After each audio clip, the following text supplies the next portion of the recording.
आणि आता मोठ्या टॉप 9 बातम्या बघूयात। गौतम अदानी यांच्या विरोधामध्ये अमेरिकेमध्ये फसवणुकीचा खटला दाखल। एका कंपनीला कंत्राट मिळवून देण्यासाठी $25 कोटी लाच दिल्याचा आरोप। मात्र अदानी समूहाने सर्व आरोप फेटाळले।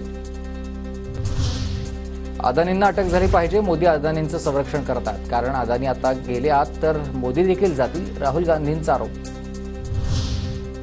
अमेरिकेच्या ट्रम्प सरकारनं अदानी विरोधामध्ये टेंडरसाठी लाच दिल्याप्रकरणी अटक वॉरंट काढले। त्याच अदानीचा पैसा राज्याच्या निवडणुकीत वापरलाय। आमचं सरकार आल्यावर चौकशी करू, संजय राऊतांचा इशारा।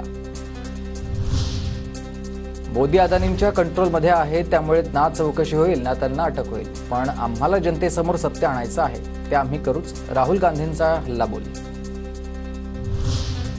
अमेरिकेतील अदानींविरोधातील खटल्यामध्ये काँग्रेस शासित राज्यांचा उल्लेख आहे। आरोप करण्यापेक्षा चौकशी करा, राहुल गांधींच्या आरोपांवर भाजपचे प्रवक्ते संबित पात्रा यांचं उत्तर।